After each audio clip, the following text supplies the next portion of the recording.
So, kamusta mga ka-Streetwise? Ako po si Takero Miyamoto at welcome po sa aking munting channel. So, mga kababayan, kahapon, nabalita pala ito na itong si Super Tae, si Aimee, si Babalina, si Aimee Marcos, kinausap pala si Presidente Bongbong Marcos na gumawa ng paraan para pigilan itong impeachment trial na lumalakad sa Kongreso. Kumbaga, inuutusan ni Aimee, utos o request, di ba, ni Aimee Marcos, si PBBM, na pakialaman ang trabaho ng Kongreso na ito po ay unconstitutional. Okay. So ngayon, ano bang point ko dito? Ang tanong ko dito mga kababayan, hanggang saan at hanggang kailan gagawin ni Aimee Marcos ito? At ano ba talaga ang pinaka-motivation ni Aimee Marcos kung bakit niya ginagawa ito? Kasi una mga kababayan kung utang na loob lang naman pala yung dahilan ni Aimee Marcos kung ba't niya ginagawa ito, eh napakababaw naman nun. Napakababaw nun. 'Di ba? Utang na loob sa mga Duterte na wala naman o kahihiyan ng Pilipinas sa buong mundo. At ang nakakatawa dito, no, ang sabi pa ni Amy Marcos dito, nakakahiya daw sa buong mundo kung papa-impeach daw si Sara Duterte, na which is para sa akin, hindi, ano yun, baliktad. Hindi ganun yun. So, para mas maganda, no, para may reference tayo, nakita ko tong quote card na to from DWIZ, di ba? Sabi dito, Senator Marcos, hinihikayat si PBBM na utusan ang Kongreso na huwag ipilit ang impeachment versus Sara Duterte. So actually may article pa yan dito, no? Ito galing to from DWIZ rin to, no? So ayan din yan. Senator Marcos, hinihikayat si PBBM na utusan ang Kongreso na huwag ipilit ang impeachment versus VP Sara Duterte, na which is ito po ay unconstitutional po ito. Hindi pwede. Hindi po pwedeng pakialaman ng presidente ang trabaho ng Kongreso. Dapat ganun. Dapat ganun. So sabi pa dito teka lang okay dito to, yan. Continue natin Hinihikayat ni Senator Baba, hinihikayat ni Senator Baba Amy Marcos, si Pangulong Ferdinand Marcos Jr. na utusan ng Kongreso na wag nang ipagpilitan ang impeachment laban kay Sara Duterte. Okay. Giit ng presidential sister, kung meron mang sapat na dahilan na isampa na lang ang kaso laban sa pangalawang pangulo at wag nang pagwatak-watakin ang sambayanan lalo na ngayong panahon ng Kapaskuhan. Well, mga kababayan, ito, okay, gano'n din yun, eh. Engot din, ewan ko lang kung totoo itong article na 'to, pero engot din itong si Amy Marcos, eh. Gano'n din yun, eh. Oh, may mga Duterte supporter pa rin po mga kababayan at 'pag si Sara Duterte po ay na-convict kasi mga criminal charges po yung final sa kanya ng NBI ay ng DOJ. Gano'n din po yung senaryo nun. Mag-aaklas din po yung mga bobong DDS na yan. Oh, tapos sabi pa dito okay. Nangangamba rin si Senator Marcos na magpulasan ang mga investor sa gitna ng salpukan ng dalawang pinakamataas na opisyal ng pamahalaan. Unang mga kababayan, no, napakabobo talaga nito. Kasi ang sumisira po ng imahe ng Pilipinas sa buong mundo, ang mga Duterte. Di ba naalala nyo dati, nung si Digong yung presidente, di ba? Nung si Digong ang presidente noon, di ba, binura niya yung Amerika. Minura niya si Obama. Minura niya si Chelsea Clinton. Di ba? O tapos minura niya pa yung EU. Duterte po sumisira ng imahe sa Pilipinas sa buong mundo. At especially mga kababayan, yung ginawa po ni Sara Duterte, ito ito na balita ito sa Al Jazeera. Al Jazeera is Middle East po ito na balita. So ibig sabihin nun, kalat na po sa buong Middle East yung ginawa ni Sara Duterte na pagbanta sa buhay na presidente. Hindi lang po yan, pati po sa CNN. CNN Vice President CNN, Philippine Vice President says she would have Marcos assassinated if she is killed. So, buong mundo po yung CNN na yan. World news po ito. Kung meron mang sumisira sa imahe ng Pilipinas, ang mga Duterte po yun. Ngayon, mas makakasira po sa imahe ng Pilipinas at posibleng magkalasan palalo yung mga investor ng Pilipinas kung hindi po tatanggalin at hindi po gagawa ng paraan 'di ba? Para magkaroon po ng aksyon sa mga ginawa ni Sara Duterte. Kumbaga palalagpasin lang natin. 'Di ba dapat may consequences po yung ginawa ni Sara. At ang point ko dito mga kababayan, no, ito yung gusto kong sabihin kay Amy Marcos eh. Ang mga Duterte na yan, hanggat hindi po nabibigyan ng leksyon yan, hindi po titigil yan. Hindi titigil yung mga yan, mga hayop yung mga yan eh. Mga psychopath yung mga yan eh. So ano bang gusto ng mga Duterte? Destabilization, 'di ba? Sedition, oh, pag-aaklas. Ayan po ang gusto ng mga Duterte. So kung palalagpasin lang ni Amy Marcos lahat ng ginawa ng mga Duterte, hindi po titigil 'yan. So ano bang pinaka-worst scenario po na ang posibleng mangyari kay PBBM? Another EDSA, another revolution. At tandaan mo Amy Marcos, 'di ba? Yung pamilya nyo noong 1986, 'di ba? Natanggal sa Malacanang because of the revolution. At itong mga Duterte ang gusto revolution. Anong klase? Kaya nga ang tanong ko nga dito mga kababayan eh, hanggang saan? Hanggang saan gagawin ni Amy Marcos ito? Parang ang hirap na intindihin eh. Ewan ko, no? So ngayon, na-continue natin yung article, no? So sabi pa dito, balikan natin yan. Okay, yan, ito.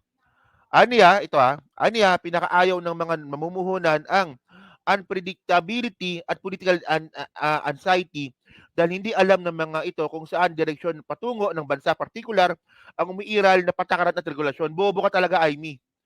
Bobo ka talaga. Mga streetwise, ang gumagawa po ng direksyon ng ekonomiya ng Pilipinas, presidente, hindi po vice presidente. So kung maaalis po ang vice presidente, tuloy-tuloy lang din po yung direksyon ng Pilipinas. Kasi po, ano ba maniobra po niyan, presidente? Kung ang presidente po ang mapapalitan, kung si PBBM po ang mapapalitan, so mawawalan po tayo ng direksyon. Magbabago na naman po yung direksyon natin. At yung sinasabing unpredictability ni Amy Marcos, di ba? Magiging totoo po yan. Pag si PBBM po, yung natanggal sa pwesto, parang baliktad ata utak talaga nito, no? Pansin ko talaga mga kababayan, pansin ko talaga, basta mga Duterte supporter, mga baliktad utak eh. Anong unpredictability? Parang ito example. Nung si Corona po nung si Corona, yung na-impeach, wala naman nagbago eh. Kasi hindi po presidente si Corona. Di ba naalala nyo yun? Si Pinoy pa rin presidente nun. Ganon din po kay Sara Duterte. Pag napa-impeach si Sara Duterte, wala pong magbabago sa direksyon ng ekonomiya ng Pilipinas. Kasi ang presidente pa rin po natin is the same. Si PBBM pa rin po. Anong anong sinasabi ni Amy Marcos na unpredictability na yan? Hina? Hindi, request ko lang wag niyo nang iboto to nakakahiya ito. Nakakahiya ito, no? Nakakahiya ito sa buong mundo. Isipin, bukod sa pangit na, boba pa. O sabi pa dito, oh. Umaasa si Super Ate, Super Tae dapat to, no? Umaasa si Super Ate na magkakaroon ng katahimikan at matatapos din ang tinawag niyang napakalupit na politika para mabigyan daan ang diwa ng Pasko. Actually, hindi ko magets kung bakit ginagamit yung diwa ng Pasko. Kasi ilang araw na lang mga kababayan, tapos na yung Pasko. Kasi Pasko lumilipas.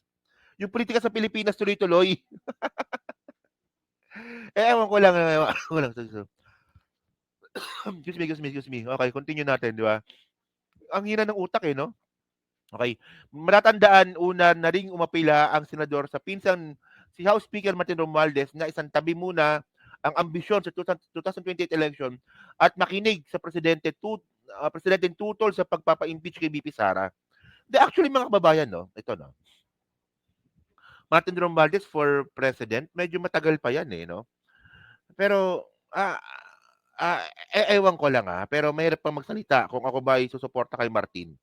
Pero, ang point natin dito, mga kababayan, ang totoong gumagamit ng 2028 election is yung mga Duterte. Di ba tingnan ninyo ngayon si Amy ginagamit na naman yung 2028 election.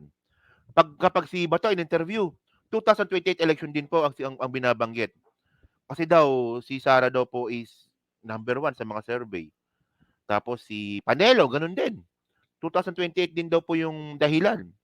Well, kung meron mang gumagamit ng eleksyon sa 2028, yung mga kampo ng mga Duterte yon.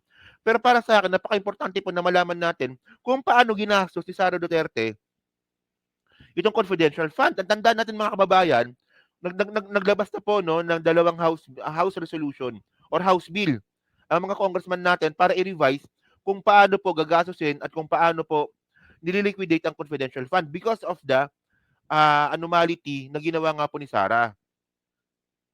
So, ayun lang po, no? So, huwag niyong masyadong gamitin yung 2028 election. Si Martin nga tahimik eh. Mukhang ano yan, sa tingin ko naman parang hindi naman siya tatakbo. Sa tingin ko lang Sa tingin ko lang. Oh. So ngayon mga kababayan, no, alam nyo, strike to na si Sara eh, regarding dito sa impeachment ni Sara eh. Ay si ano, strike to na pala, okay. Strike to na itong si Amy. Okay. Itong ginawa ni Amy na pakikipag-usap kay PBBM para pigilan nga daw po yung impeachment ni Sara sa House, eh strike to na po ito. Pag strike 3 na po si Amy, sipain po natin sa mukha. Baka umayos yung ano eh, yung retokado niyang mukha eh, no, 'di ba? So ngayon, kasi dati haba ng baba niyan eh. Ngayon ano eh, nabawasan. Retokada eh. So ngayon ito, nalala niyo to, 'di ba? Ito yung strike 1. 'Di ba? Amy Marcos denies hand and co-op plot versus Senate President Chis Escudero. Okay? So, ito malamang alam niyo na to eh, nabalita ito last week eh. 'Di ba? Senator Amy Marcos has denied a report which claimed she is behind the ouster plot against Senate President Francis Escudero. She reacted to a Filipino Star Ngayon report which claimed she is gathering support to launch a co-op against Escudero and replace him with Senator Cynthia Villar. Okay. Alam naman po kasi natin mga kababayan na si Chis Escudero, kung ito napapansin ko lang ito eh, no? Na kapag umakyat po ang impeachment po sa Senado, magiging fair po si Chis. Kasi po, ang Senate President po, siya po yung magiging moderator kung paano po tatakbo yung impeachment kapag ito po ay umakyat na sa Senado. So, napakalaki po talaga ng magiging impact ng Senate President. So, ginawa ni Amy, di ba, gumawa ng isang co-op, sabi ng Philippine Star, para tanggalin si Chis Escudero at ipalit po si Cynthia Villar. Which is, alam naman po natin na si Cynthia Villar po, malaki ang utang na loob nito sa mga Duterte. Kasi una, yung mga kalsada po, aprobado po ni Duterte yan. Mga kalsada. Tapos ang ending pa lang, mga subdivision ni Villar. O aprobado ni Duterte yan kasi DPWH nor si Mark Villar. O tapos yung All TV. ABS-CBN dati yan Nung tinanggalan nila ng prangkisa, binigay sa mga Villar.